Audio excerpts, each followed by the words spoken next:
Come on, y'all. Come on, y'all.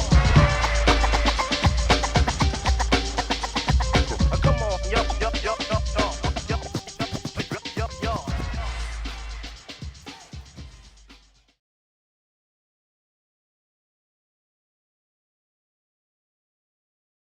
All right, welcome. It's Gio once again with Gymnasticsville. I'm here today with Kanji Oyama. How's it going, man? I'm doing good, man. What's up, everyone? Yeah, so I want to congratulate you on your gymnastics career and Thank you. welcome you to the retired life. Right? Never thought this day would come, for sure. It's finally here, man. Yeah. Finally here. But yeah, fresh off of training, how you spending your time now? So I'm still doing rehab. I had a pretty big injury back in, oh man, when was this? I think it was in November Mm-hmm. of 2020, and I tore my calf, and so I was out for a little bit, and so I was just doing rehab. Then got better, competed at Winter Cup, felt great, and then I actually pulled it like 2 weeks before USA's. Mm-hmm. And so because of that, I've just been doing rehab, trying to stay in shape, trying to strengthen my calf so I could do normal everyday stuff. Not just for gymnastics, obviously, but for, Right. walking and running and just everyday exercise. Yeah, I feel like that's kind of a rarer injury, at least for gymnasts, like a pulled calf. So what's the recovery process for that? So, okay, I guess I should explain what the injury is. So Mm-hmm. basically, the calf, there's like two muscles on the inside part of your calf, the soleus and the gastroc. I believe the soleus is the one on the side, and the gastroc kind of runs down the middle. I Okay. believe. Don't quote me on that. But anyways, there's a ligament that runs between that. Uh-huh. And what was I tore that ligament that connects the soleus to the gastroc, Mm-hmm. and so every time my calves contract, it just pulls apart on each other, Mm-hmm. and to rehab that, I needed to strengthen that ligament, or like that the connection within that ligament, and make sure I'm not having any fluid buildup or any gap in like that muscle area. So I Mm-hmm. just doing like balancing stuff, one legged, jumping, Mm-hmm. weighted exercises, just stuff like that, just to get it stronger, and just so like whenever it does pull, the what do you call it, the energy kind of goes to the muscles and not to the ligament. Okay, gotcha. Yeah, it's definitely something to watch out for. I think Oh yeah. that's very common for like all the injuries, stability, get that stability back first, being able to get back to just basic motion is super, super important. Yeah, Especially, you moving on. You don't want to be walking with a limp, rest of exactly. your life. Yeah, so how's that been, rehabbing and how difficult is it, just doing everyday things? I mean, for the first week, it was definitely tough. Mm-hmm. Like the day I reheard it a couple weeks ago. I guess it's almost a month ago now. It was definitely tough, just trying to get moving. Like I was walking with a little bit of a limp, and my trainer would always be like, "Stop walking with a limp. Like you're gonna make it worse." I'm like, "I'm Yeah, not yeah, trying. yeah. This Uh-huh. hurts." But yeah, I mean, I don't know. It's been tough. Mm-hmm. Yeah, injuries are always tough. Mhm. It's been rough, but we talked a little bit beforehand. You just saying you went on a little day trip. Have Mhm. enough time for that now. How was that? Where'd you It go? was good. Honestly, much needed. I think Mhm. after I hurt, and after I like called it retirement Mhm. after my coaches and my parents and stuff, there was like a lot on my mind, Right. and I almost felt like, well, because I live at the OTC, so Mhm. I walk to gym, I walk to the rehab area, the recovery center, and all that stuff. The cafeteria is right there. Mhm. All of that, I just felt so claustrophobic. Like at that time, I felt like I kind of let myself down. Like I worked Mhm. so hard for this moment, and to think that like I'm in this facility where I was, working for my dreams and working for that ultimate goal of going to the Olympics, and all of a sudden it's like, all right, I can't do that anymore. Mhm. Uh, and just seeing all the Olympic stuff around me, I was just like, I just need to get out of the Mhm. facility, just kind of get my mind off, and not like soul searching, but kind of like, just reflect upon what Yeah, I've no, experienced. definitely. And Yeah. so yeah, it was a ton of fun. It was only like a 3.5. I think it took 4 hours. So I took a couple stops, but if I drove direct, it was only like 3.5 hours away. There was this lake, and it's just all like Mhm. up in the mountains and stuff. Yeah, And it was, Colorado's a beautiful place. dude, Now you gotta 100% yeah, agree. you got But time to enjoy it. yeah, So yeah, yeah, let's describe the OTC a little bit. Like it's like a dormitory sort of thing, or yeah, yeah. So there's two types of living. There's like the what we call the barracks, which is kind of in like the Mhm, back of the OTC, where a lot of like the campers and a lot of the short-term residents live.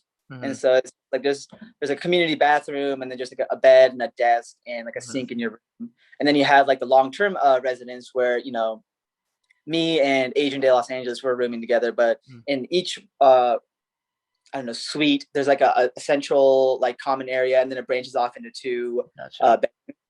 and then we each have a bathroom, we each have like a sink and a shower and all that stuff. And then in the bedrooms we have a desk and obviously a bed and all the stuff that you'd find in a regular dorm. Mhm.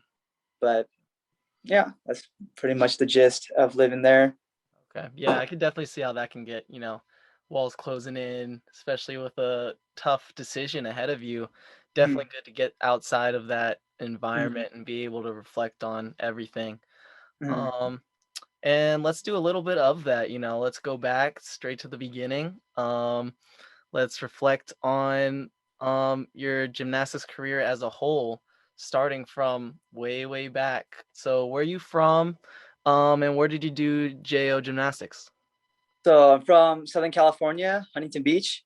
I did JOs all throughout JOs. I went to a club gym called Scats Mhm. Gymnastics, Yeah. which is the same gym that Adrian de Los Angeles, Sam McCulloch, Jesse Glenn, Mhm. uh, Glenn Ishino, all those guys went to, and I grew up, training Mhm. with them. Oh, that's awesome.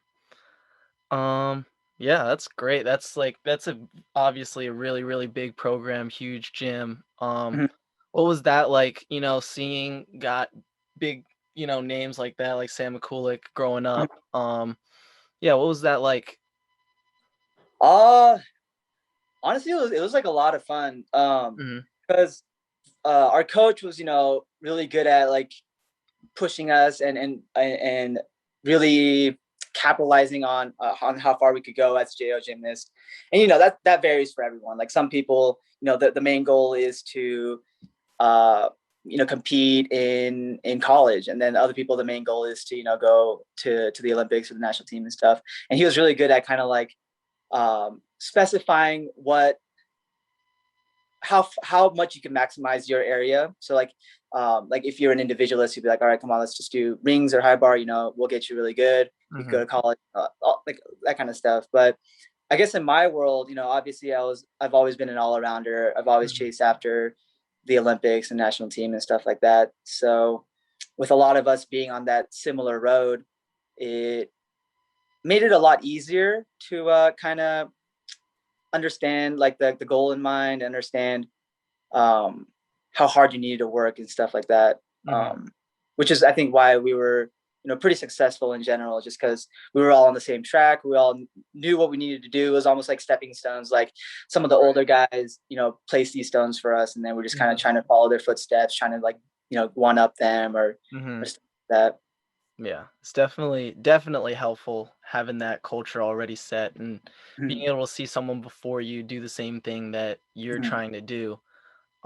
So with that in mind, what's something you've learned from, your home gym from JO Gymnastics that stuck with you throughout your career?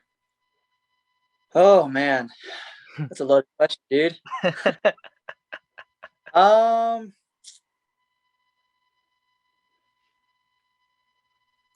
Take your time. yeah. I think one thing It's a is hard like, question. yeah, I think one thing is like we're all like talented enough to to not like call off like, hey, you're not going to be a national team gymnast, you're not going to be a college gymnast, whatever. Like I think in general, like even the less talented guys, like we were able to kind of like come together as a team and be able to push them, be like, yo, you're a lot more talented than you think, all this and that. So I guess like in that sense, like the thing that stuck with me is like, no matter how bad practices are going, like I'm always, only a couple steps behind of where, I mean, obviously for me personally, of where I want to be, and like just making sure I'm pushing every day and not, like being too hard on myself, I guess, even though I think I'm the hardest to myself in the gym in general. Yeah. Like I'm always like, telling myself like, hey, you need to work harder. You're not doing enough. You're not doing enough and stuff like that. But, understanding that I am enough was probably something that kind of stuck with me. Yes. I think, yeah, that's definitely like, a sign of greatness is you're your hardest critic. I think, a lot of people who have that mentality get to push themselves to the greatest potential, like how much can you go? And you see how you go, oh, hey. My cat Little sitting right. cat. Yeah, talking to Yule's cat, like Yeah, I walking. was just walking back and forth. They He's just they love they love interrupting conversations. yeah, right. 100%. But yeah, that's something too. I like what you said too, trying to rally your teammates as well, making sure that they also get the best out of themselves. That's something that's huge, and I think that's something that we all can in the gymnastics community, we all can, try and bring each other up and really say, you're pretty good at this. You can excel in this area because, especially men's gymnastics, 6 events, there's a lot of different things you can get good at. So, Exactly. yes, that's something that's really cool. And I like that, your coach at Scats, you were saying how he was really good at specializing if they needed to be specialized all around if you can do all around, so that's something really cool. Do you have a favorite moment from JOs? Uh,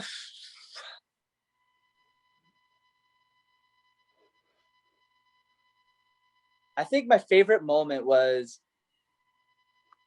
I don't even remember what year it was. It was JO Nationals at Oklahoma, Mhm. and man, 2006. Was it that long ago? Might have been that longer. Anyways, first, I think it was my first. Oh no, it wasn't. Dude, I don't even remember. It was a long time ago. JO Nationals. For the longest time, I was always around like 17th, around top 20 in the nation, but like, on the bottom end. And I wasn't ever the cleanest, and I wasn't ever like doing any big skills or anything like that. But one time dude, no, this was 2008. Holy crap. I remember it's 2008. I don't know if it was at Okay. Oklahoma. But anyways, sorry. It just popped. But it was the first time I ever made a Ricky DC camp, which is like the developmental camp of like the people who weren't good enough to be national team members. And I remember Okay. being called up because I've never been called up for anything. Mhm. And we're sitting on the chair because like after the competition, everyone like goes up to the stands to meet their parents. So go just like they're done for the meet. So if you're on the national team, then if you didn't, then you just went home or whatever. But I remember sitting in the stands and all of my friends, not just my like as Scats teammates, but like other friends that I had from other club gyms in SoCal. They were getting called up like, oh, this guy is named, fourth member of national team. This guy's the fifth member, blah, blah, blah. And I'm just sitting there. I'm like, man, another year, I didn't make anything. Like I was pretty upset at myself. And at the very last like place, I think it was back then I want to say it was like top 12 made national team. And then the next 13, 14, 15 made like, I think so. 13, 14, 15 made that Ricky DC like developmental team. And I was 16th. And I think the 13th place guy opted out to not go. And I guess he like opted out like early on. So and they called me up and I was like, oh dude, I made something. No way. Like this is the first time I ever made something. I bet the announcer didn't even know how to pronounce my name right. Like, gone up there. And there's this picture because I remember one of my good friends was right above me, and he was on like that developmental team, and he was called. And I remember my dad has this picture of me, like literally I was jumping up to his shoulders, and this guy was pretty like tall for a what was that, 7th grader, 8th grader. Right, And I right. like 3 feet to high five him. And like you can see my legs are like up on his shoulders, high fiving this guy. And I was so excited to be like called up for the first time. And Yeah. one of my better memories, because I think after that I started to like take gymnastics a little more seriously. Like Mm-hmm. it wasn't just like a, hey, maybe I'll make it to college, or hey, maybe Mm-hmm. I just stop after high school. But it was like Mm-hmm. something like like that first taste of victory is like all you need for that motivation to keep pushing. Right, yeah. Uh, I think that's definitely something special. It's a special moment where you realize, "Oh, I can actually do something special here." I'm, yeah. I think that might be one of the places where, that confidence came from, like, "Oh yeah, I can do something here. I am good enough to do this." So, that's pretty cool. That's pretty special. It's crazy looking back what sticks out. Even, all these years ago. Can't even remember the year, but I can definitely tell that moment was special for you. Um, so that's JO's. Let's talk about your decision to go to college and go to OU. Um, how were you heavily recruited coming in? Were you, one of the guys that you know, Mhm. was it heavily recruited, not recruited at all, somewhere in between? Definitely somewhere in between. Mhm. So my teammate Jesse, he was like the number one or number two recruit of that class, Mhm. and he was immensely talented, great guy, Mhm. great personality. Like all the head coaches loved him because Mhm. his parents were like great people. Mhm. He grew up in a great environment. But anyways, a lot of the coaches came up, or a lot of the head coaches in college came up to him and be like, hey, because I think that they knew that we were pretty close then, and they'd be like, hey, we got like a scholarship for you and for Kanji if you guys are interested, kind of as like a little bit more motivation to come to their Mhm. school. And I remember kind of being in the shadow, but obviously I had Mhm. my own like recruit, like people like head coaches came to me as like to recruit me as well. Mhm. Um, but definitely in the middle of the pack, had like 2 or 3 schools that I really wanted to go to where I had full rides. Um, and obviously I ended up choosing Oklahoma, Mhm. but definitely wasn't the most coveted recruit. I remember like there's some colleges where I went on my recruiting trip, and it was so evident. Like it's just by the vibe, you could tell Mhm. it's like I'm definitely not the most welcome person here, because like there'll be like 3, Uh-huh. 4. The head coaches like to recruit us in groups, right? Like Mhm. if there's like that was class of 2012 coming Right. out, They like put the all recruits together, yeah, right. like oh if we get this guy to come, then we'll drag Mhm. along better recruit and stuff. Mhm. Um, Right. Yeah, but that's an interesting experience, like, yeah, not being that top recruit, I think yeah, is something that, you have that own experience, that feeling of, "Okay, these guys, these guys want me," but, you see these other guys, that are, top recruits. mm. Coming in like that, did that give you extra motivation to be like, "Okay, now's the uh, time," like, yeah. when I decide? That yeah, that's funny you ask, because I think my dad picked up on the vibe sooner than I did, Mhm, because we were talking like midway through like the recruiting trip season. That was like early September, late October, because I think November something is like early November is like the signing period, right? mhm, I remember during early on, my dad's just like, I'm not gonna name any schools by name, but like, this college was like, said that, you're not good enough. Like, what do you think of that? I'm just like, mhm. I mean, that sucks, but whichever college accepts me, they're Right. gonna, other college that said I wasn't good enough is gonna, Mhm, like feel the burn for sure. mhm, But it was definitely a lot of motivation. I remember one recruiting trip in particular, we were just like kind of like split up into different like I don't know cohorts, I guess. And there's like mhm, the super recruited group, which is like a tier 1 guys that were kind of grouped up into one, and then there's like a tier 2 guys that were grouped up into a group, and there's a tier 3 guys, because there was like a pretty big group of us at that uh-huh, week specifically. And I remember me and my buddy, we were just like in like the bottom tier. We're just like sitting in the back and just kind of uh-huh, like talking to the head coaches, and you could uh-huh, tell like their attitude kind of changes towards like the tier 1 guys, and they're like, oh mhm, man, if you come to our school, dude, like you're gonna be the ones to change the program, blah blah blah. Mhm. And then they'll come to us and be like, we have a good chance to get this guy, so you could probably specialize in these events. And Right. I'm like, like screw you, dude. If I'm coming, I'm doing all around. I'm gonna make a big Uh-huh. difference. Yeah, yeah, yeah. Yeah. But That's yeah, yeah, that's crazy how that works out. It's a little messed yeah, up, but I guess that's just the way it yeah. goes. The politics of college Yeah, gymnastics. right.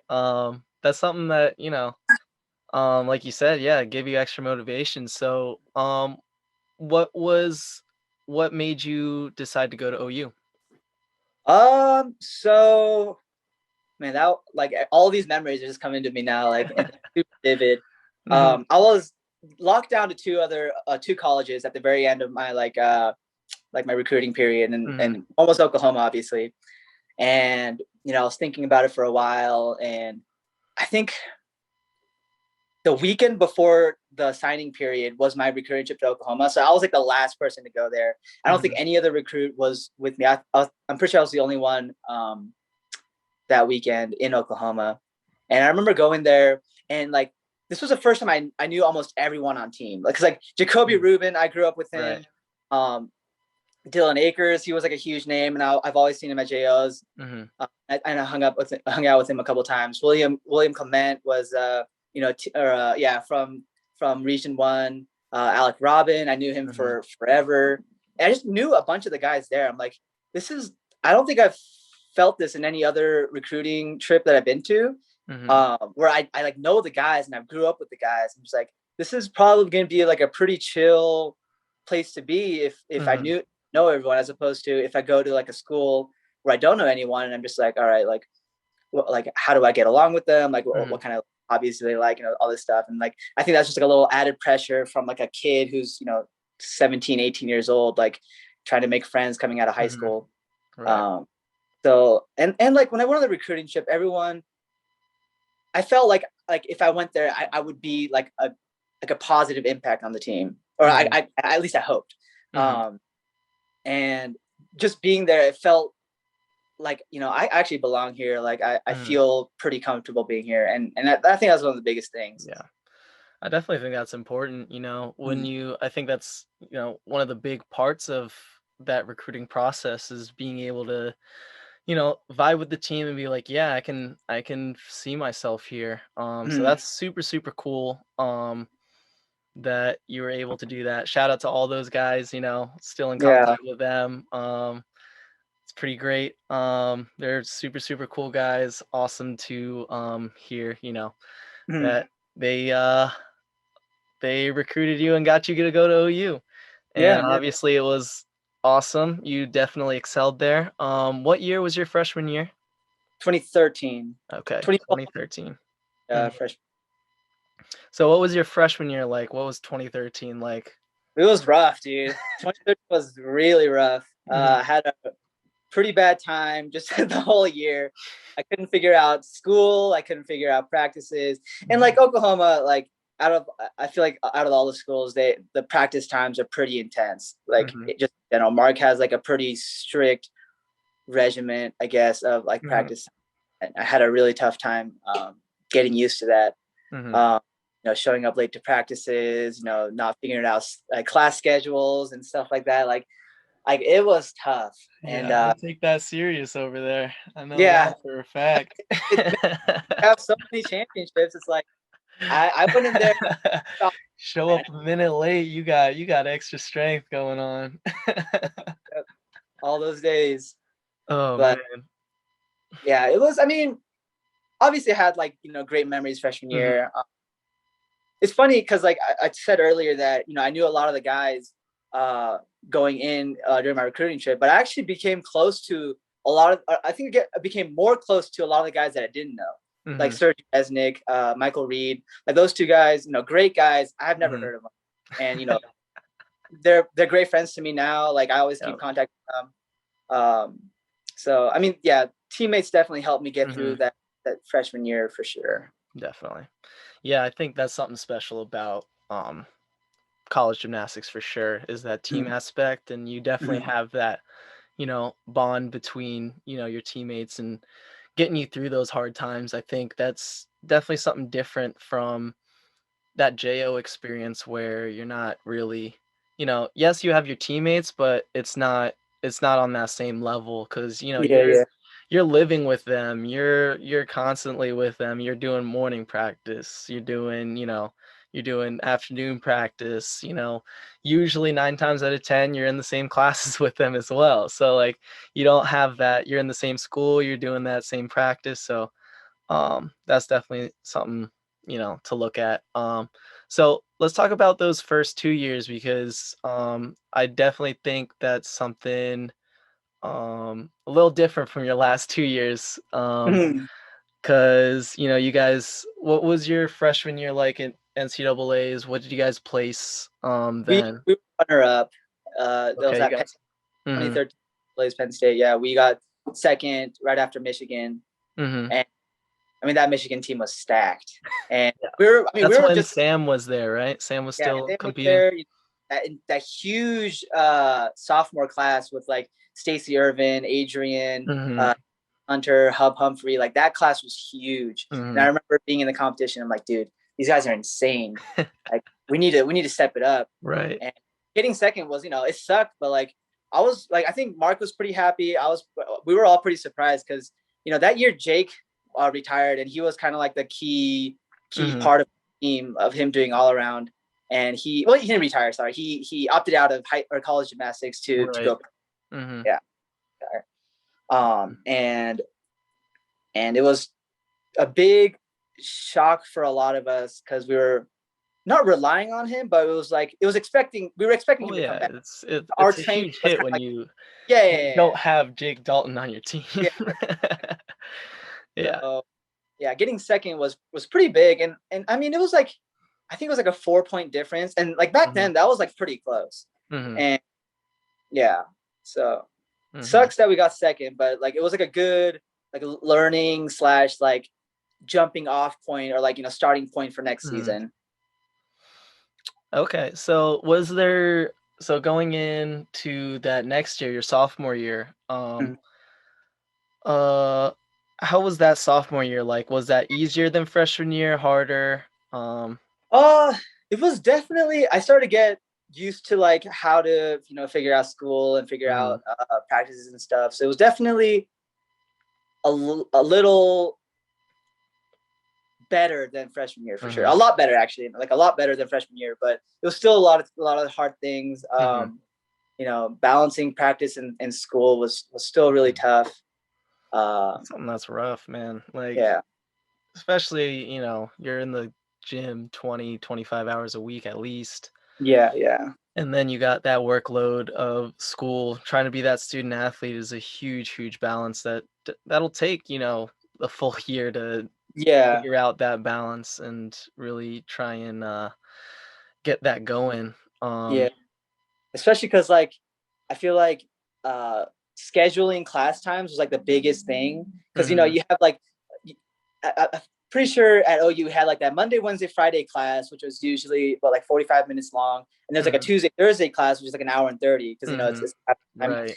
Yeah. for like all like the upperclassmen were like, all right, make sure in the second semester you want to plan more Tuesday, Thursday classes because every Friday we're not every Friday, but a lot of the Fridays we're gone, traveling for Mhm. competition. It's like Yeah. holy, think about that. And Mhm. now like I'm trying to plan in like Tuesday, Thursday classes in between practice, and like, all right, do I do Mhm. like a afternoon Tuesday, Thursday class where I'm like up until like 1 in the morning doing schoolwork because I'm getting back to my house at like Right. 8, like, and Mhm. that was really tough. Just like making sure like all my classes were matching up to Mhm. everything else. Mhm.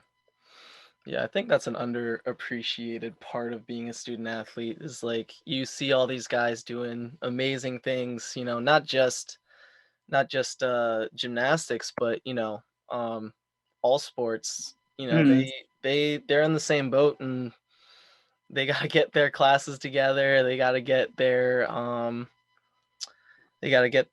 practice together, be on point both ways. So shout out to all college athletes, man. yeah, It's a it's struggle for sure. It's rough. So broke the whole time, so you have like yeah, yep. So moving on from the struggle, let's go on to when that struggle pays off. Mhm. Third year, your junior year, I believe that's your um, first time that you won NCAAs. What was different coming into that year? Uh, I think one thing that was pretty big was like we just had a pretty hey buddy, we had we had a good culture that we developed from the first 2 years, which was Mhm, pretty big. Like I think developing that like championship winning culture is a huge process in winning a championship. You don't just like gather a group of talented guys and then expect to win a championship. You got to like make sure everyone's doing their part and everyone's held accountable and all that stuff. And I think that was like the biggest difference that I felt going into my junior year was like we were all kind of in it or on the same page, I guess I mhm, would say. We didn't have any guys who were just like, kind of blowing it off and be like, oh, I'm just here for the school or I'm just here mhm, for gymnastics, like, but separately. mhm, And that definitely made a difference. mhm. Yeah, that's huge, Mhm. definitely, because, you're up on events individually for gymnastics, but NCAA does a great job of making that team sport, and that's definitely crucial, Mhm. to have that and to have that mindset to win that national championship. Mhm. So yeah, you guys win, you guys go undefeated all year. What was that feeling like when you guys were knew you guys won? It felt good. I'm pretty sure I cried. Like it was a very emotional moment for me because like Rightfully so. yeah, like the first 2 years was so bad, and like to Mhm. think that we're gonna win or we're gonna get second place like 3 years in a row, I was like, dude, that would just suck. Mhm. But finally feeling that win, being on top of the podium, was like, oh my gosh, like all our hard work wasn't for nothing. We finally did something with it. Mhm. And it was like a big like a weight on our shoulders just kind of like dropped at that point. Mhm. Like all the struggles, all the morning workouts, like all the weight or being in the weight room and like all that stuff. It was just like and some days just like in the weight room at 6 in the morning, you're just like, dude, why am I here? Like lifting weights at 6 in the morning right before practice, your arms are dead, you're like half asleep. You're just Mhm. like, what the heck is going on? And then Yeah. like and then just being on top of the podium, you're just like, all right, you know what? Like I'd do that again. If Yeah. it meant being here, like I'd do that again. Mhm. Yeah, so that just goes right through to the next season. What was that motivation like going in, trying to go back to back?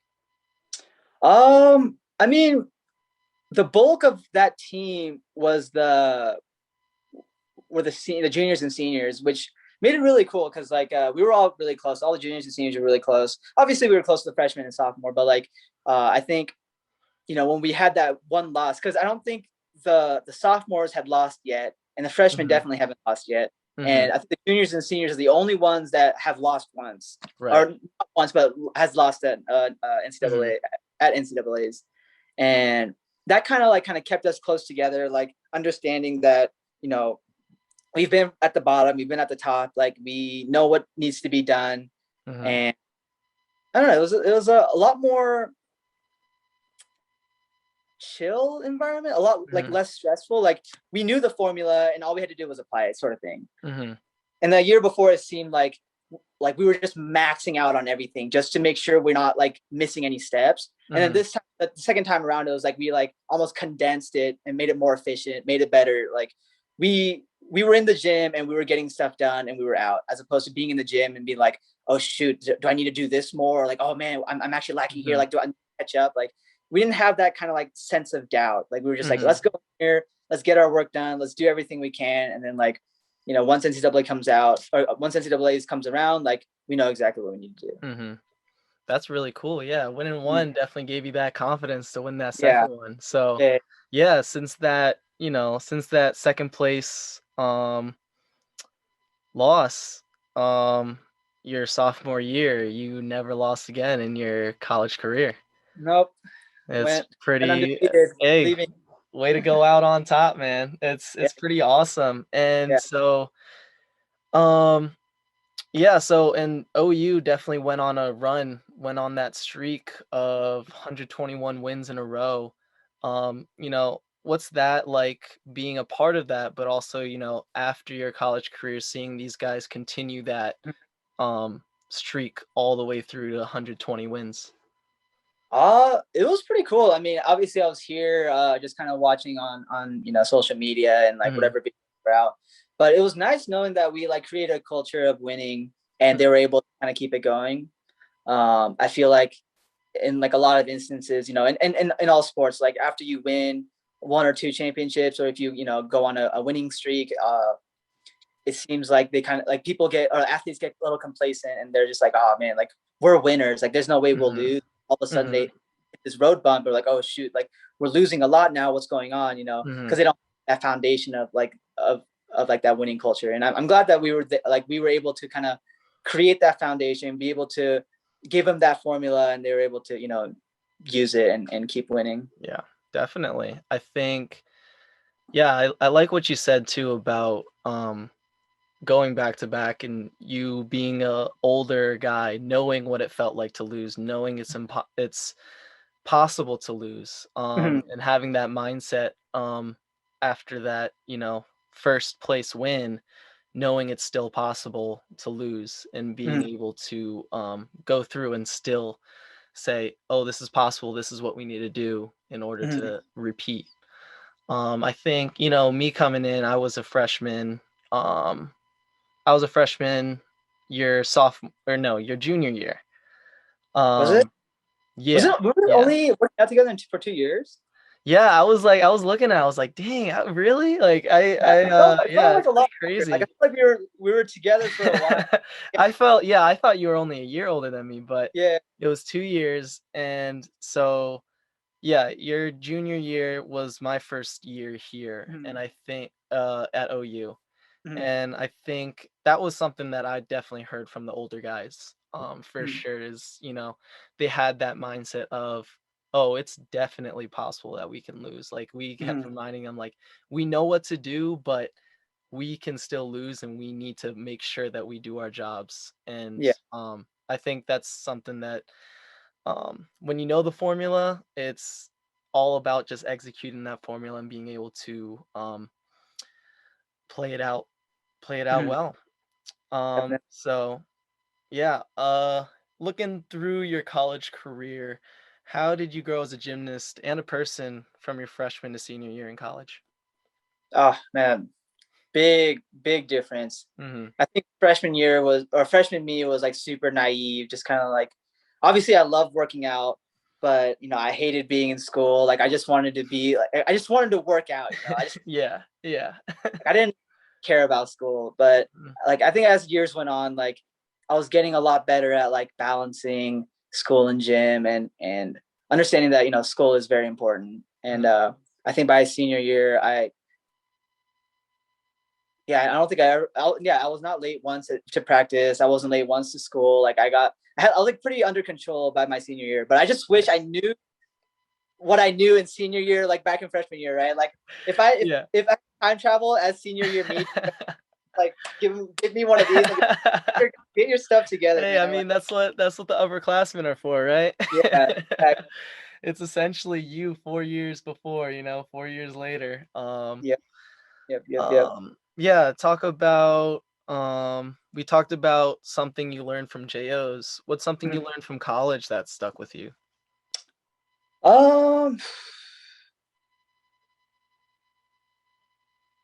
hmm. I think like the aspect of like enjoying gymnastics, not like in a different from like a different standpoint. Like I feel like throughout college, or I guess like from going from JOs to college, like the only joy I had, or like we had was uh like if you were to be perfect, like if you had to do everything exactly right, and like you're not allowed to have fun unless you're doing this and this, like everything perfect. And I Mhm, think in college, like first 3 years, it was definitely like I had that kind of mindset of like, I had to be perfect, I had to do this, like I can't have fun, like and stuff. And mhm, then like once senior year rolled around, I felt like I was able to kind of like take joy and take pride in like in the way I was practicing, I guess. mhm. like I was in the gym, like, with a smile on my face, like, man, I'm living the dream right now. Like a Mhm. lot of people want to be where I'm at. Mhm. And I think that's one thing I learned after college is like, you know what, like I need to be enjoying what I'm doing right now. Like I can't Mhm. be caught up in the fact that, I missed one routine last week and like, Mhm. have that in my head for the rest of the year and be like, oh my gosh, like I can't believe I did that, stuff like Mhm. that. Um Yeah. and obviously I still have those bad days where I'm just like, crap, I'm trash. But just like kind of making sure I remind myself, like, let's Yeah. enjoy. I'm Yeah. getting older. Mhm. Let's have fun with what I'm doing. Yeah. We've definitely all been there. Mhm. Yeah, I think that's super, super important. I definitely feel that same way. I think going from your going into senior year, you start to realize like things are coming to a close. Like I'm getting older now. Like I need to really, really enjoy what I'm doing because, gymnastics is a sport and if you're not enjoying yourself, then why are you doing it, you know? So, Mhm. yeah, that's something super special. I think we gotta Mhm. all, no matter what level you're at, just enjoy the sport that you're in because Mhm. it doesn't last forever. And gotta enjoy and then make sure that you make the most of it.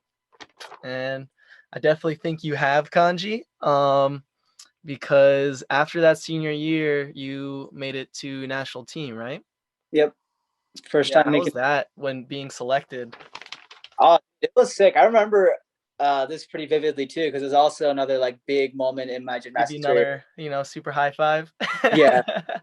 I I remember because like I remember 2016 Winter Cup Mhm, competing, and I don't remember what I placed, but I was like top 14 or something like that. And I'm just like, maybe this is my last Winter Cup. Like I was totally okay with like, just being done with that because I was on a pretty good.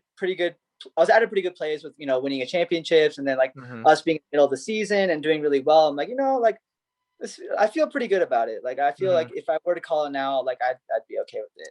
And mhm, then August of 2016, we went to USA Championships. I think I placed a little higher. I was like 12th or something.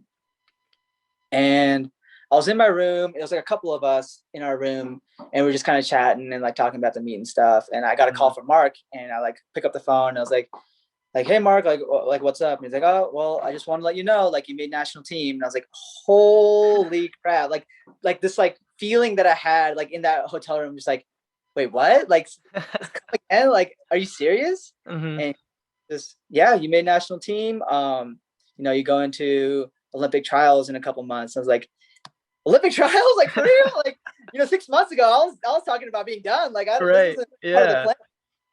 And I remember just being in my room, just like this, like feeling of like this joy and like accomplishment. Mhm, And I called my parents. I called a couple of coaches, and I was just like, "Yo, I made national team. Thank you. Like, I appreciate all mhm, you do and all that stuff." mhm, And after that, like after making national team, then I'm just like, yeah, I'm not close to being done. Like I'm gonna do this for another forever. right. Uh, On top of the world now. yeah, I felt that was probably one of the Mhm, best deals I had. mhm. And it Oh, was that it was a lot of fun yeah. because that year, Yul and I were the only guys that were in college that went to. Well, no. Sorry, there's a couple other guys. There's like Sean Melton and Mhm, I think there too. But there's a couple of guys that went to Olympic trials. But Yul and I were the only ones from OU that went. mhm. And I remember we were like rooming together, and we were just like, I feel like we're kind of in the same spot. We're like, dude, I can't believe we're here. Like Yeah. we're with Jake and Steve, and we're Uh-huh. like competing and stuff. This is Right. insane. So, um, so that Yeah. was That must have been an amazing experience, like, mm, cause you going from college, obviously that's a high, high level of competition, but, mm, there's levels to this, and that's obviously, like, that's a huge level up. mm. How was that experience, going to your first Olympic trials? Uh, honestly, I feel like it's a little cliche to say it's like I can't describe it, but it Mhm, just felt like like I felt like I was just kind of in like the back of the room watching these like insanely talented gymnasts that like Mhm. only watched on TV, or like I've only Mhm. like read about in like in magazines and stuff like that, or online articles. And I'm just like sitting in this room with all of them, and we're all just like talking about you know just whatever that we were talking about. And I'm just like, dude, like I'm part of like a pretty big deal right now. Like I Mhm. feel either I need to step up my game, or like or what. Right. Like Mhm. I feel like I didn't want to be at like the bottom of the barrel anymore. Like I wanted to keep pushing, and being Mhm. at Olympic trials like really like opened my eyes of like, man, I could, like, this is like a big deal. I could keep pushing. That's pretty sweet. Mm-hmm.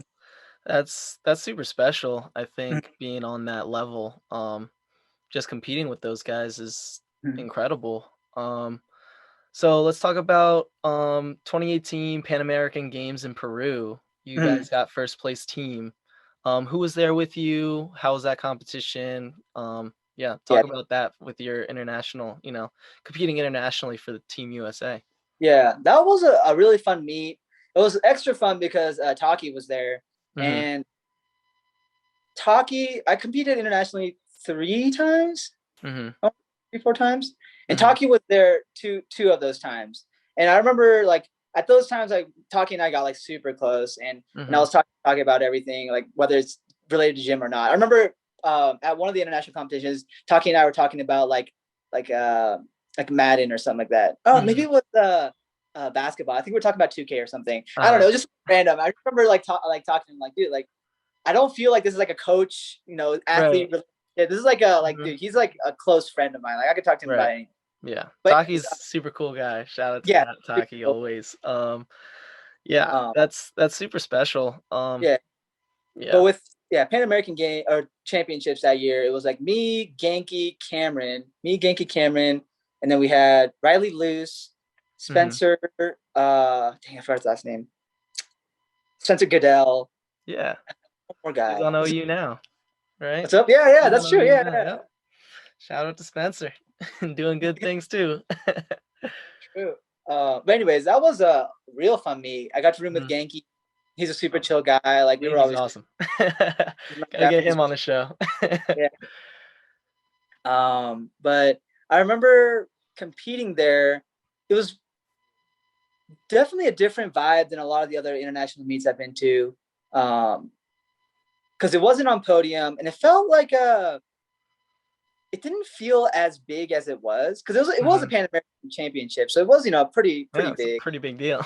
But like I Yeah. remember competing, like all of us on the bench, we were like laughing and like joking around, and obviously Mhm. when we need to be serious, we were serious, and we Mhm. showed up and stuff. And I remember being just like a lot of fun. All of us just competed. I think we hit 6 for 6, all of us. Mhm. Um, and once there's a funny story there actually. On the last day of competition, like 4 of us got like super sick, just like body aches. We all had a Oh, fever. Like no. forgot one. I think our Oof. trainer or someone got sick, and we were Uh-huh. kind of like a little iffy, like shoot, like we need to get like treatments, but like we don't want to get sick. And then the Mhm. next day we all get sick. We're like Oh, shoot, no. what the heck? Like how'd this happen? I mean, we still competed great, but I remember after the competition, like we go out to get dinner and we're all Mhm. celebrating. And Mhm. Genki and I were just in our room, just like, dude, I feel like crap right now. And he's like, yeah, I know. Like Wait, were you my guys head hurts. sick during the competition? Yeah, Oh we my got we got god. sick. Yeah, You guys had a team-wide flu game. exactly, dude. It was nuts. Yeah, I remember on the flight home too, I was feeling pretty trash. And I got home, and it took like maybe like 4 or 5 days off after the competition. And I was like asleep all 4 days. And I was just, my body was exhausted. I was Mhm. like breaking a fever, and I'm just like, yeesh, man, I got to Yeah. keep myself That's healthy. rough, man. That's Yeah. crazy. Yeah, you guys, getting first place team at Pan American Games while sick. That's something, definitely put that on your resume. Mhm. So let's talk about what your obviously your transition from OU to OTC. Mhm. When did that happen? That was March. Oh no, beginning of April of 2017. Mm-hmm. Um, I decided to go to the OTC, Mm-hmm. which was pretty funny. Not funny, but the reason why was because I landed on my neck off of rings. I don't know if you remember that. I don't know if you were there, but I remember you thinking about it, that yeah, decision but making. anyways, Um, I one of my grips snapped mhm, and I landed on my neck, and I remember being wheeled to the hospital. Not wheeled. I was in the ambulance to the hospital, and um remember our trainer at the time was like, dude, you're so lucky you're not paralyzed. Cause like if you slow mo the video, oh like my my neck goodness. is through, like the top of my head was like on my arm. Like Oh. I landed really bad. Um and to get like, because at OU, since I already graduated, I wasn't able to get like consistent treatment. Like our trainer Mhm, was able to kind of like sneak me in and be like, hey, he's dealing with this. Because like if you had like a pre injury from during college, then you could kind of get treatment throughout after college because they have to like they're obligated to take care of you. mhm, But was like, hey, he has a shoulder injury, but he also has a neck injury. If you could kind of like squeeze that in there, mhm, I felt like I wasn't able to really get the recovery I needed. mhm, And I remember talking to Taki and Steve, and they're like, yo, I think if you go to the OTC, it would be a lot better for you, mhm, just wise and training wise. I think you'll get a lot more out of it. mhm, Um, and so I was like, all right, well, I'll talk to the director at the time and I'll talk to Kevin Majika, who was the national team coordinator, and be like, hey, maybe I could make this happen. And mhm. week later he replied back, and like it wasn't even like obviously, or not obviously, but I had to send in a letter of intent and all this stuff to them, and they replied back. And I remember the reply back in the email was just like, hey, we'll see you in a week, like you don't need anything, like they'll just accept you, just make sure you knock on the front door or whatever, and you're Ah, oh, easy. okay. Cool. Easy. Yeah. Wow, yeah, that's super cool. Yeah, obviously they wanted you there, but there's so many talented guys there. What's it like practicing at the OTC? um Honestly, way different than college. I Mhm, feel like in college, um there's like I guess not all colleges are like this, but especially at OU, there was a little bit of that pressure of you need to keep working, you need to keep conditioning yourself. Like if this guy's doing two back-to-back floor routines, you need to do three back-to-back floor routines. That's kind of like stuff like that. But at mhm, OU, it felt, or not OU, at the OTC, it feels more like calculated, more methodical. Like a lot of us are getting older, so it's like, hey, number one priority is stay healthy. So mhm, if you could maximize your turns with uh without having to like exhaust your body, then you need to do that sort of thing. And making that mhm. transition of like just doing vault like for 2 hours like a day, just trying to figure out a technique, as opposed to, hey, maybe you should like limit it to like 5 or 10 and like really work on your technique. Mhm. Was like a big transition. Okay. Yeah, that's definitely different. Having that. What was that transition like?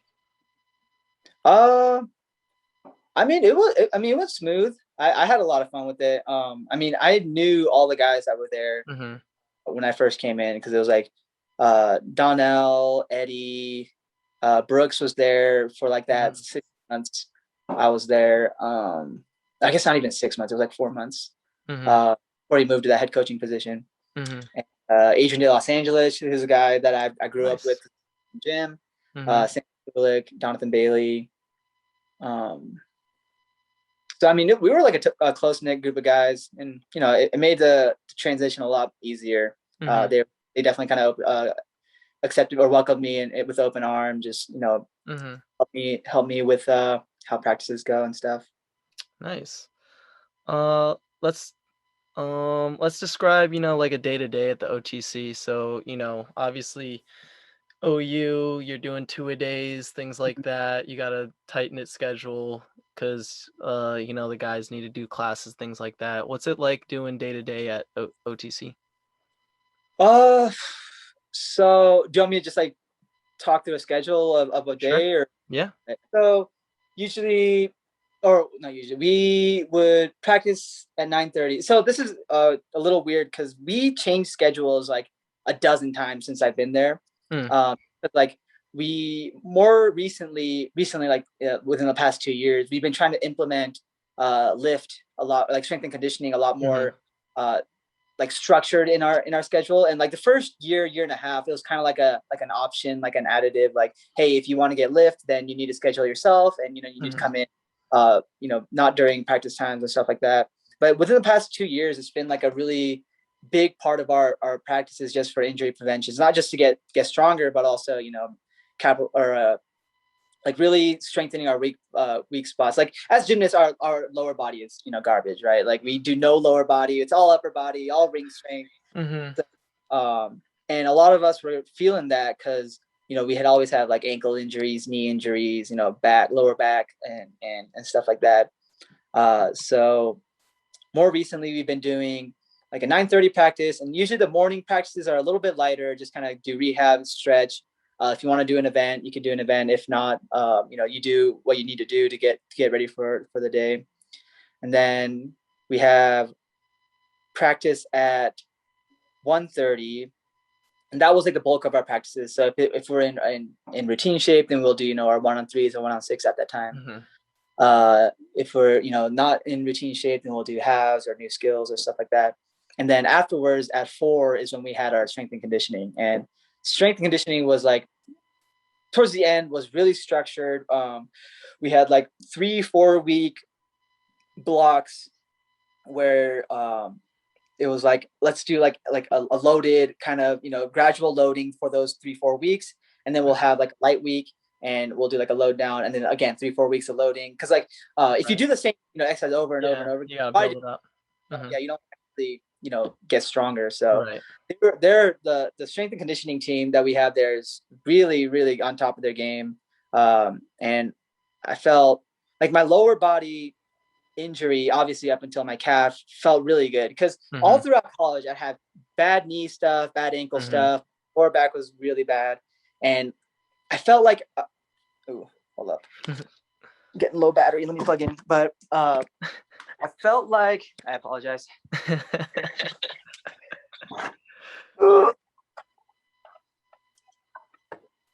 There we go. All right, all set. But yeah, throughout college, I felt like it was. Sorry. No worries, man. All right, are we good? Situated. There we go. Like I felt like I was battling with injuries that weren't like chronic injuries. They're just like injuries like, oh, I rolled my ankle, but it's probably because my ankles are weak, or I hurt my back, but it's because like I'm like landing with like a hunched back, and I'm like I'm not like actually like settling down with my knees and my legs. I'm just kind of like landing in this like a bad position. And after going to lift for maybe not even a year, like 6 months, I felt like my landing positions were getting better, and my ankle and knee problems were going away. And I felt like stronger overall. At the end of a set when you're exhausted. Yeah. So it was really nice. Nice. So this is the last one because but we did this for JOs, college, now OTC. What's something you learned from OTC? I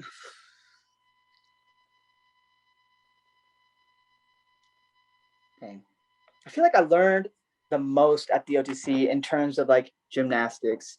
I don't know about most, but I feel like I learned a wider variety of things. Like I feel like in college we were like zoning in on like certain issues. So it'd be like if it was for championships, we're like really focusing on championships. If it was for USA gymnastics, we'll be focusing on USA gymnastics. But I feel like while I've been here, like I learned a lot more about like physical health and like mental health, and like making sure that when I go into the gym, I know what I need to be focusing on. I know what I need to do to maximize the practice. I think that's one of the biggest things I've learned is like, everyone's dealing with a similar issue. So, don't feel like you're the only one dealing with a problem. Like, all these, like, even, Sam, who's been to 2 Olympics or Olympiads, and went to 6 world championships, 5 world championships. He's been a multi-time team USA championships champion, like or national champion. Like even he like was like a source for me to be like, hey, I've been dealing with this issue, or like, I've Mhm. been feeling really, really anxious in the gym, and like I don't know why. Like he'd be like, yo, yeah, I feel the same way. Sometimes like what's been helping me is like, try to do this and this, and it'll help. And like I feel like Mhm. that's the biggest thing I've learned is like, your mental health and your physical health obviously are a lot more important than you think, Mhm. and just being able to make sure you're prioritizing that than anything. Mhm. Like I feel like in JOs, a lot of the JO coaches' mantra is like, we need to work these guys to the bone. We need to like, make sure they're doing everything possible. Like if it's practice, we're going twice a day. If it's lift, we're going, that'll be the third practice of the day. Like we need to Mhm. be doing everything we can. And obviously when you're young, that's totally fine because your body is able to recover. You're not as big, you're not as heavy, so the pounding isn't as bad. And then in Right. college, you're still younger, you're still in that developmental stage, so you don't feel the repercussions of like a bad landing or stuff Mhm. like that. And then once I got to the OTC, it was like really evident that I need to focus on making sure that if I'm going up there and doing a skill, that I know that I'm going to be safe, whether it be like from how I practice to what I'm doing outside of the gym, Mhm. and that's one of the biggest things that I learned. Nice. Yeah, let's talk a little bit about that because we don't. There's a lot of obviously gymnastics is physical sport. Mm-hmm. We don't really think about that mental aspect. Mm-hmm. So what's something, I think you're definitely right. Like we have that everybody's going through, similar problems. What is something that helped you when you were, anxious during, competitions or um practice, things like that? Um, I think for the most part, like for competitions, whenever I get anxious, I just have like my own routine of like, I wake up in the morning, have a big breakfast, that kind of like like personal tradition, I Mhm. guess, or Right, having that that, set routine. yeah, that Mhm. routine. And that usually just kind of calmed me down. And I think Mhm. one of the bigger things that's been getting to me was uh, like being anxious outside of the gym on things that are gym related. So like I'll be in Mhm. my room, like I'm trying to relax, and I'll be like, dude, like, um, you know, I haven't felt good with my back recently. Like, what if this next next pass on the floor is what's gonna like hurt my back? Mhm. And that's just kind of like, you know, because I'm getting older, like any bad turn you take is gonna like it's not gonna be good for you. Mhm. And I was having pretty bad like mental issues with that of like I need to really focus on not getting hurt, and it sucked, and because I ended up getting hurt anyways. Mhm. um but I'm kind of rambling. I don't know if I'm answering the question, but like I No, feel it does like make sense, yeah. Yeah, it does like make sense. I know mhm, where you're getting at, like, just being able to do your gymnastics without worrying about things you can't control, mhm, definitely something that's really, really difficult, mhm, trying to go through something where, you were definitely right, you ended up getting injured anyway, so it's mhm. something where it's like you could why be anxious about it, you know? Yeah, That's something you yeah. can't control, so you just got to go out, do your thing. And honestly, sometimes I tell my kids, when you're a little bit, when you're shaky, when you're not pulling in the skill all the way, when you do it half effort, then Mhm. it's gonna be worse for you. Yeah, So I yep. think that's something that's definitely important. Mhm, So yeah, we talked about this injury. Yeah, so is that's definitely a huge, huge factor for you for retiring now. mhm. Is there anything else that made you decide to retire? um I mean, yeah, the injury was a huge aspect, and like I feel like the couple of weeks leading up to it, because like Winter Cup, I felt really good. Obviously, I didn't do floor vault, Mhm, which I probably could have done, looking back at it, mhm, but I felt really good. I felt really confident, and like my calf was feeling great, and my skills were looking great and feeling great, and I felt like, all right, I can make this last push for USA Championships, and I could feel mhm, good about it. And then like the few weeks leading up to the injury, I just felt like my head wasn't like 100% in the gym. Like I was always focusing on other things. Like I was always focusing on like, you know, like all these like aches and pains or, you know, stuff outside of the gym. Like, you know, what about COVID and what about, you know, all this like, you know, social justice stuff. Like there's like so many Mhm. things that I was worried about outside of the gym that's been so like prominent in our Mhm. society. And that was kind of like taking a lot of like attention away from gymnastics. And on top of that, like my calf wasn't starting to feel a little off. And I was like, dude, I'm not digging what's going on right now. And I was Mhm. like trying to double up on rehab and stuff, but it just felt like I was like exhausting my calf more. So I was like kind of like perpetuating the situation. And I just felt like I was so trapped. Like, oh man, I can't work out the way I want to, and Mhm. I can't, you know, do the events that I want to do. And it's just I didn't feel free to do gymnastics like the way I Mhm. love doing, and I couldn't Mhm. express my personality, I guess, through gymnastics. Like that's what I Mhm. love to do. I love Right. showing. Like, I mean, we competed for a while and we worked out for a Mhm. while. Like I love, you know, like showing everyone, like, dude, this is how I do my gymnastics. Mhm. You know, I want to stick every landing. I want to make sure I'm doing everything great. And Mhm. I like to have a little attitude with it, and Mhm. that's what I loved about gymnastics. But towards the end, like especially on floor and vault, I would like do a pass and I'll be like, all right, I'm not hurt. Let's go to the next pass. And then I'll like I'll like land it. And I'm like, I'm almost timid, you know, like I'm just Mhm. not like as confident, like, oh, heck Right. yeah, I just stuck that. Let's go to the next Mhm. pass. I'm just like, all right, like, let's do another Yeah, I pass. made it Oh, all through. I right, I made it made it. through. Yeah, Yeah. like I'm good. I'm good. Like, all right, you know, dismount. Am I good? Okay, I'm good. And Right. it just felt so unpleasurable, I guess. Like I Mhm. wasn't really getting everything out of it, Mhm. and like it just made my like mental health get so much worse because I'll go back to the gym and be or go not gym. I'll go back to my room and be like, dude, like what did I do today? Like Mhm. I don't feel like I got any better. I don't feel like I'm doing gymnastics. I'm just like working. And then this is Mhm. just like busy work that I'm doing, Right. like as if I'm like filing papers or like Mhm. stuff like that. And like I just wasn't having fun with it. And on top of that, like with all the mental issues and physical issues, it's just like maybe, you know, uh, like just calling it would be a better choice just to feel like a little peace of mind, a little like direction Mhm. with what I'm doing. And Yeah. and I talked to my parents and I talked to the coaches and they all had my back. They're like, you know, like we've seen you in the gym, like you're not really acting like yourself. Like, you know, Mhm. usually you're a lot more upbeat and stuff like that. And if you're not feeling it, you're not feeling it. And like I Mhm. talked to my teammates too, Adrian and Donathan especially, because I'm like really close to with those two, and I'm just like, you know, like what do I do? And they're like, Mhm.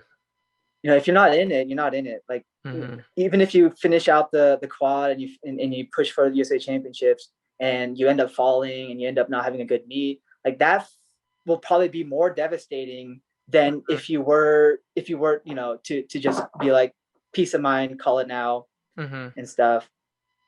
And Yeah. so I was like, you know, that makes a lot of sense. And I remember the weekend before, I think I talked to the coaches on a Monday. And the weekend before, I was like talking to my parents and be like, yo, you know, I just feel like trash. Like I don't Mhm. know if I could keep doing this. And they're like, you know, we totally support you. You've been doing this for 20 some years, 2 decades of gymnastics, Yeah, it's a long and you know, you time. didn't, It's a you never, long time. yeah, oh yeah, and you never fell short of anything. So Mhm. even if you call it now, don't feel like you're a failure because you're Mhm. not. You know, you've done Definitely everything not. you Yeah. could, Mhm. and that definitely gave me a peace of mind. I'm just Mhm. knowing that like I pushed as far as I could, and that, you know, calling it is a lot harder than continuing to push and being miserable, I feel like. Mhm. Right. Yeah. Mhm. Yeah, that's huge. I think yeah, that's pretty crazy to think about, you know. Mhm. You think about because you've done it for so long, it's kind of like inertia where Mhm. you need to keep going just to be able to realize, okay, this is what I've been doing this whole time. I Mhm. need to keep going. I need to keep going. But Mhm. it's, you know, it's something that's really you know, that's kind of showing maturity, I think, growing as a person, Mhm. Being able to step outside yourself and realize this is not for me anymore. This is something that I'm not enjoying. And I Yeah. think that that definitely goes back to what we were talking about before. It's like, oh, if this is a sport, if this isn't fun, then why are we doing it? And I think that's what we Mhm. got to remember. Um, so yeah, I definitely agree with you though. Like, you had an amazing career, and even like talking to you now, like I didn't realize you were okay with being done after your senior year of college. I always saw you as one of those top guys and like being Mhm. able to continue on for sure. Mhm. So, just being able to push from there is incredible. I think Mhm. um you had that you have this pedigree, you have this international pedigree now. Mhm. You've been on the USA team for, that last couple years, and Mhm. that's something that's super, super cool.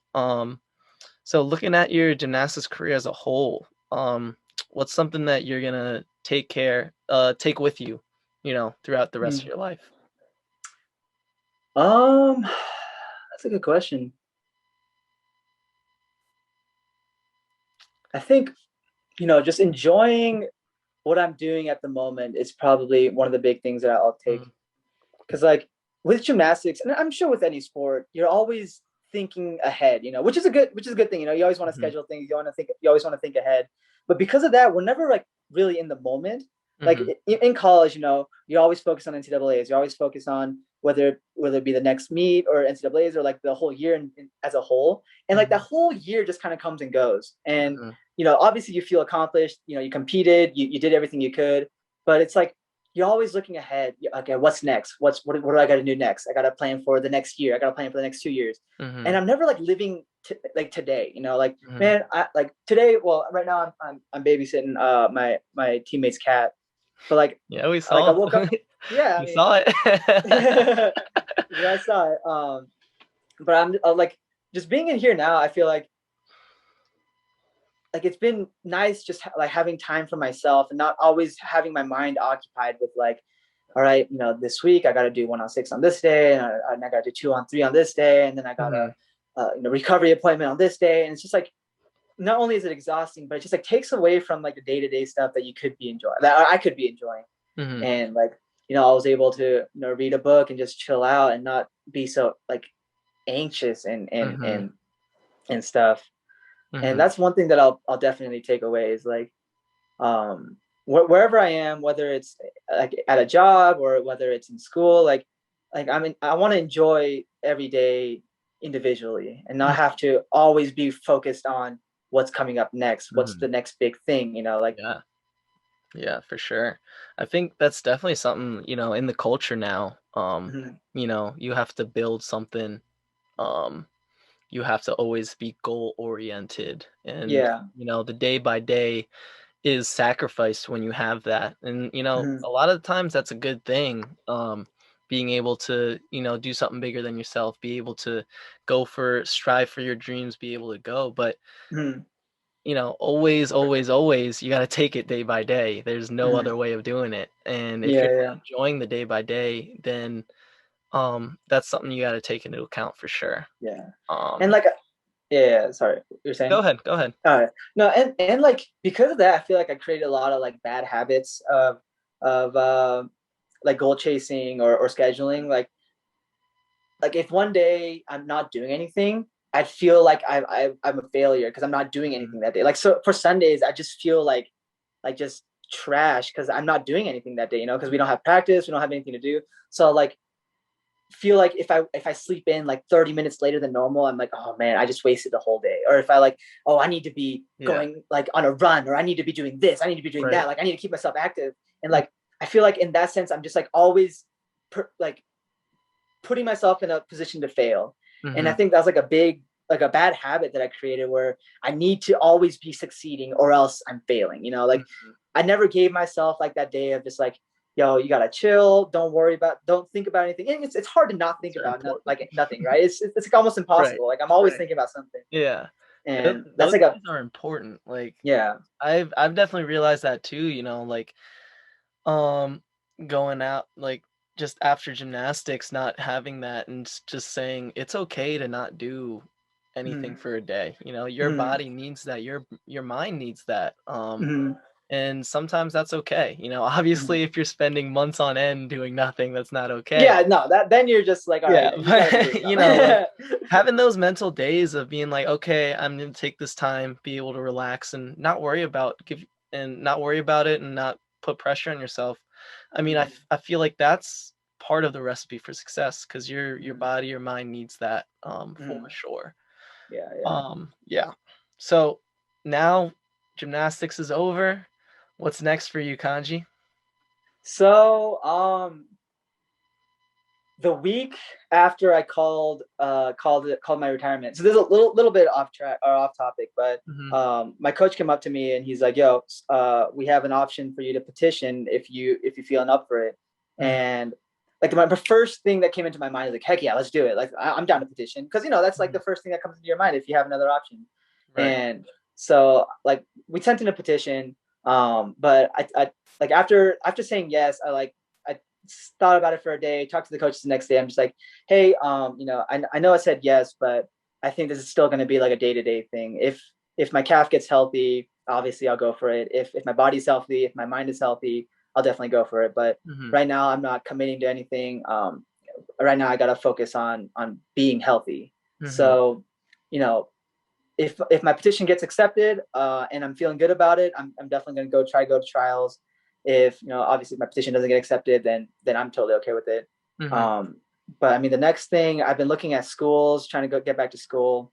I always wanted to do engineering, Nice. and I didn't really have like the option to do that at OU, Hmm. just with like scheduling and practice Right. times and stuff like that. So I've been looking at schools for that. One of our teammates who came from Stanford, Robert Neff, he's a computer science major, and I've been talking to him about that. And computer science seems like a lot of fun, so I've been looking at schools for that.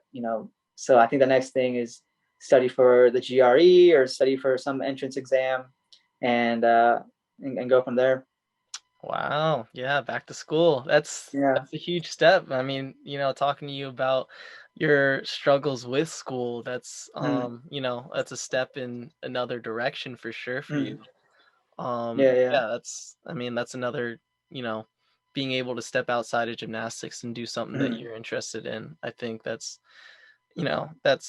super hard and super super brave to try and get something out of, mm, some other interests that you can do. mm. Is there any way that you want to stay inside gymnastics, or are you going to take a step back a little bit? I'm pretty sure I'm a step away from gymnastics. I'm not a huge fan of coaching. Mhm. I'm like even my parents said like if you want to do gymnastics, you can always be a coach. Mhm. Or if you want to still be in gymnastics, you can always be a coach. I was like, Mhm. I'm not a huge fan of coaching. I feel like I don't want to be in the gym and tell like if I have some sort of like missing piece in me, I don't want to bestow that on my athletes. Like I Right. feel Yeah. like I want to That's have like definitely a hard. Yeah.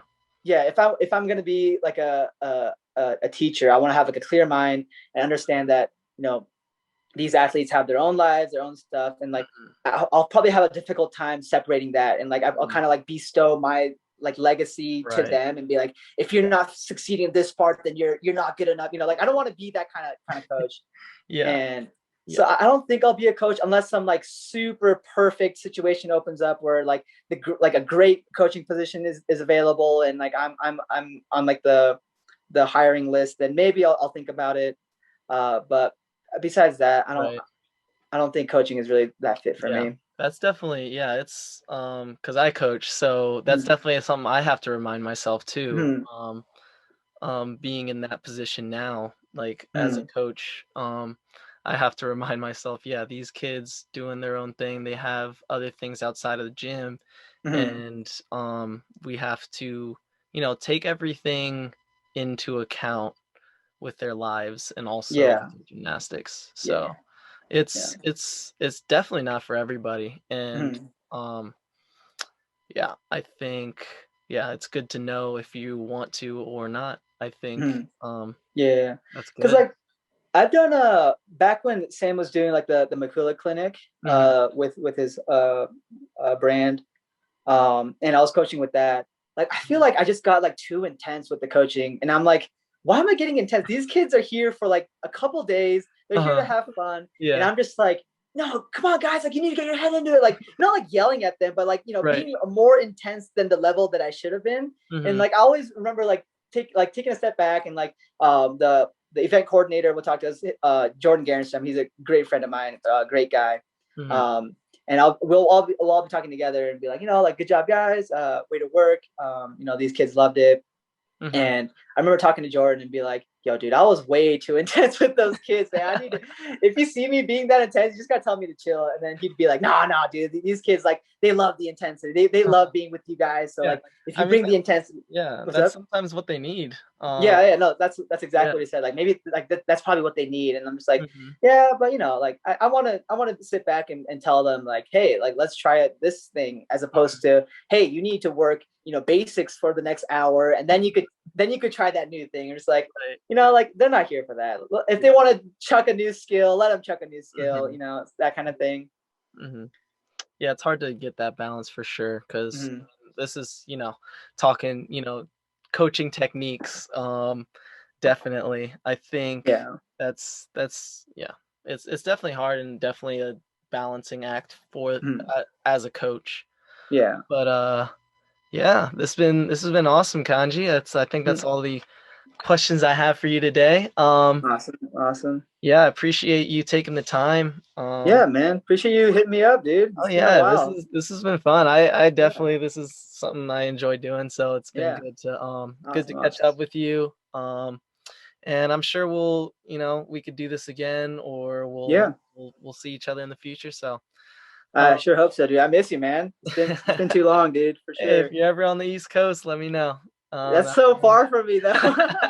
You're two time zones away from me. yeah, yeah, that's how it goes, though. Yeah. I feel you. Yeah, being, having going to college, having those college friends, it's hard. I think Mhm. that's definitely, we're always trying to organize, with all the guys and like Yeah. have buddies and in different situations, people in California, people still in Oklahoma, you're in Yeah. Yeah. Colorado. It's everybody's everywhere now. It's pretty crazy. It's true. It's 100% true. Yeah, maybe one of these days we'll do a Gymnasticsville road trip. We'll get everybody. That'll be sick. Not gonna lie, that'll be pretty sick. Little Yeah, we'll tour. we'll just hit up everybody and that'll be I mean, we'll see how it goes, but For sure. For definitely sure. keep you posted on that. I think that's all we have for today. So, goodbye. I'll see you Sounds guys good. next time in the next interview. Peace.